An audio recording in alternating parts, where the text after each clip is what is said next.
अब हम 1.1 जो क्वेश्चन 1.1 है उसके उदाहरण पढ़ेंगे। बेसिक कंप्लीट हो चुका है। 1.1 जो चैप्टर है उसके हम क्या पढ़ रहे हैं, उदाहरण। 1.1 जो चैप्टर है उसमें उदाहरण, फर्स्ट उदाहरण पढ़ रहे हैं हम। पहला उदाहरण क्या कह रहा है, पहले उदाहरण के बारे में आप देखते हैं। तो पहला उदाहरण इसने कहा है कि प्रत्येक पूर्ण संख्या एक प्राकृतिक संख्या होती है क्या। सत्य असत्य बताना है आपको। क्या बताना है, सत्य और असत्य। सत्य और असत्य बताना है आपको। क्वेश्चन है प्रत्येक पूर्ण संख्या एक प्राकृतिक संख्या होती है। प्रत्येक पूर्ण संख्या एक प्राकृत संख्या होती है। ये आपको इसका बताना है कि सत्य है या असत्य। तो हम देखेंगे सबसे पहले क्वेश्चन में उसने कहा कि प्रत्येक, प्रत्येक का मतलब होता है सभी। प्रत्येक का मतलब होता है सभी, समझ रहे हैं। अब क्वेश्चन को हम समझेंगे। प्रत्येक पूर्ण संख्या एक प्राकृतिक संख्या होती है क्या। अब हम देखेंगे, पहले तो हम, इसने कहा है कि प्रत्येक पूर्ण संख्या, ये जो कहा है प्रत्येक पूर्ण संख्या, तो पूर्ण संख्या कहां से स्टार्ट होती है, जीरो से। 0 1 2 3 एंड कहां तक जाती है, ये अनंत तक। तो ये हमने क्या लिख ली, प्रत्येक पूर्ण संख्या। और फिर किसकी बात करी गई है, प्राकृत संख्या की। तो प्राकृतिक संख्या को हम लिखते हैं कहां से, 1 2 3 4 एंड कहां तक, ये अनंत तक।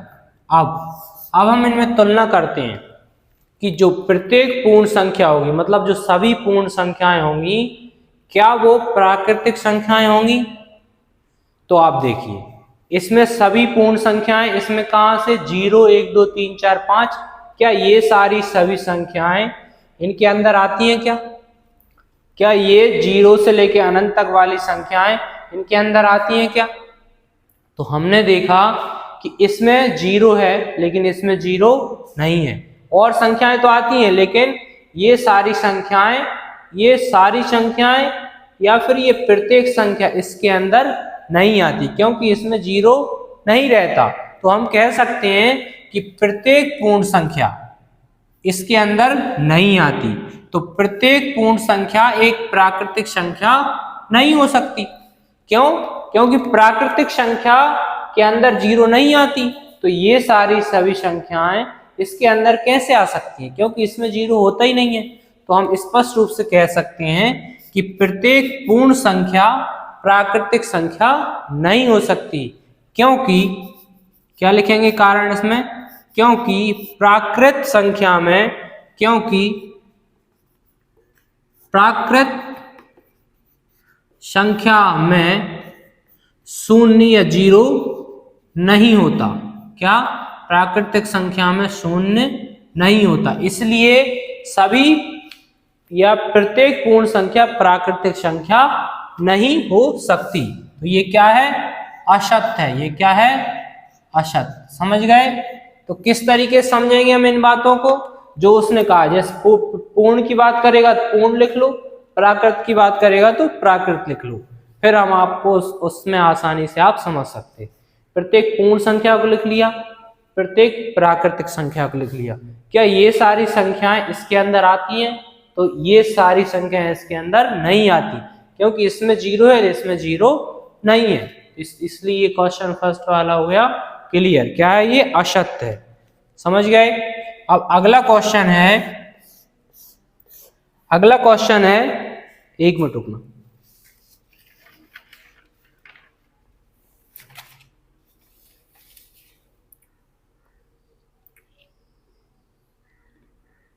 प्रत्येक पूर्णांक एक परिमेय संख्या होती है। अगला क्वेश्चन है प्रत्येक पूर्णांक, प्रत्येक पूर्णांक संख्या, प्रत्येक पूर्णांक संख्या एक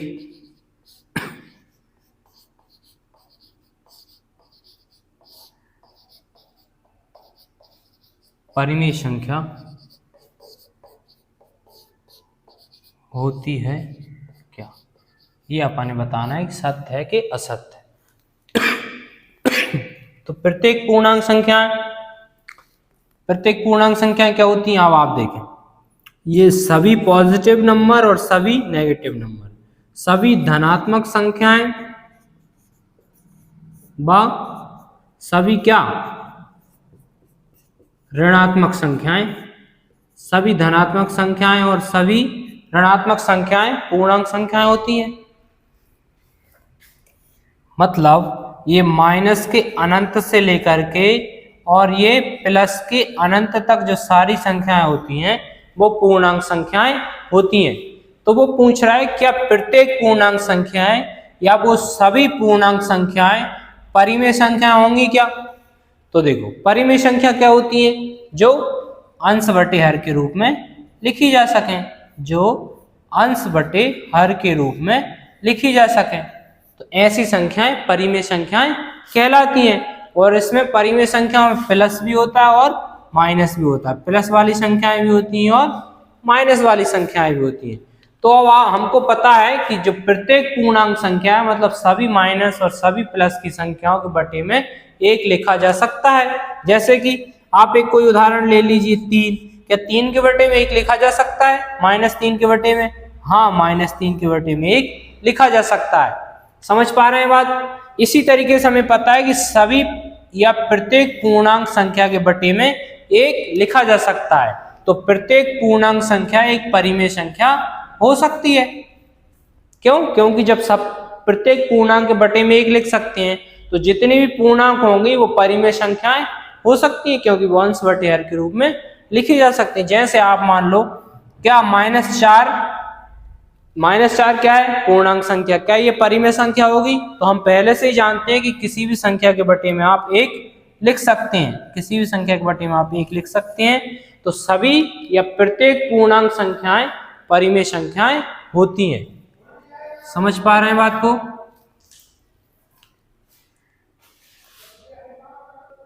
इसका स्क्रीनशॉट लीजिए।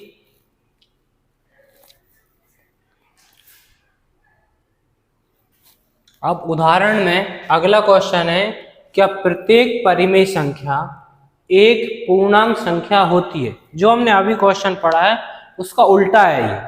तो क्या प्रत्येक परिमेय संख्या मतलब सभी परिमेय संख्याएं पूर्णांक संख्या हो सकती हैं क्या? अब हम देखते हैं। जो पहली बात इसने कही है, प्रत्येक परिमेय संख्या, तो माना कि ये 3/2 एक क्या है? परिमेय संख्या। बहुत सारी होंगी ऐसी अंश बटे हर के रूप में जो होती है वो परिमेय संख्या होती है। तो ये क्या 3/2 एक, और हम फिर उसके बाद लिखते हैं हम पूर्णांक संख्या। पूर्णांक संख्या क्या होती है? जैसे -3, -2, -1 है ना, 0, 1, 2 एंड से एंड कहाँ तक? अनंत तक। और ये भी एंड से एंड कहाँ तक? अनंत तक। तो आप देखो, ये पूर्णांक संख्या लिख ली और ये आपने कोई एक परिमेय संख्या आपने लिख ली। तो क्या ये सारी परिमेय संख्याएं, मान लो ये परिमेय संख्या इसके अंदर आती है क्या? तो आप देखो, क्या 3/2 इसके अंदर आता है क्या?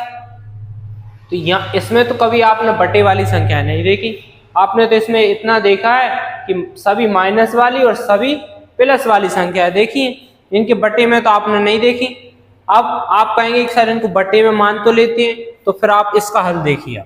इसको जब आप हल करेंगे तो 2 एकम 2 और 2 पंजे 10, ये क्या है इसका हल?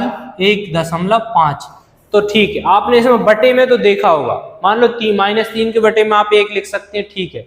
लेकिन क्या इसमें कभी आपने दशमलव वाली संख्याएं देखी है क्या? पूर्णांक संख्याओं में दशमलव वाली संख्याएं देखी है क्या? तो वो पॉसिबल ही नहीं है। क्यों? पूर्णांक संख्याओं में दशमलव वाली संख्या होती ही नहीं है। तो हम कह सकते हैं कि जब अपन ने केवल एक उदाहरण लिया 3/2 और उसको हल किया 1.5, तो केवल एक उदाहरण नहीं, 1.5 इसके अंदर नहीं आ रहा, तो सभी या फिर प्रत्येक परिमेय संख्या इसके अंदर कैसे आ जाएगी? मतलब ये जो है इसके अंदर कैसे आ जाएगी? क्यों? 1.5 इसमें दशमलव वाली संख्या होती ही नहीं है। तो हम कह सकते हैं कि कोई भी परिमेय संख्या या प्रत्येक परिमेय संख्या पूर्णांक संख्या नहीं हो सकती। 1, 2 तो हो सकती है, लेकिन प्रत्येक मतलब सभी नहीं हो सकती। समझ रहे हो ना, सभी परिमेय संख्याएं इसके अंदर नहीं आ सकती, क्योंकि इसमें दशमलव के लिए कोई जगह नहीं है और पूर्णांक संख्या में दशमलव का कोई स्थान नहीं होता। समझ गए? तो ये क्या है? असत्य। क्या है ये? असत्य। समझ पा रहे हैं कि नहीं?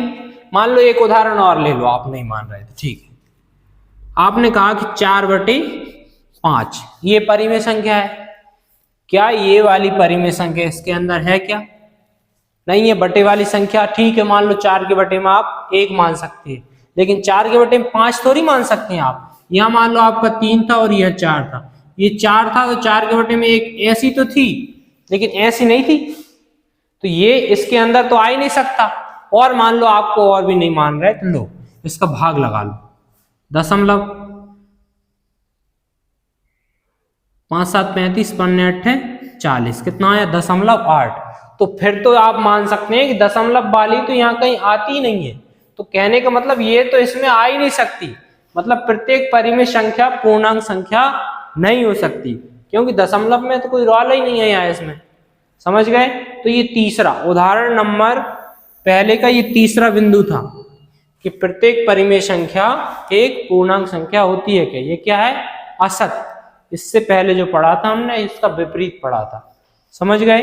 अब हम अगला उदाहरण दूसरा पढ़ते हैं।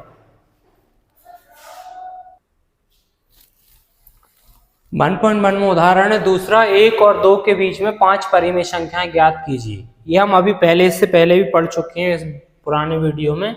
अब हम देखते हैं, हमें पता है क्या करना है। 1 के बटे में क्या मान लो? 1, और 2 के बटे में भी क्या मान लो? 1। हर समान है क्या? हर का मान समान है क्या? हर का मान समान है क्या? आप देख पा रहे हैं क्या? ये हर का मान 1 है और यहाँ भी हर का मान क्या है?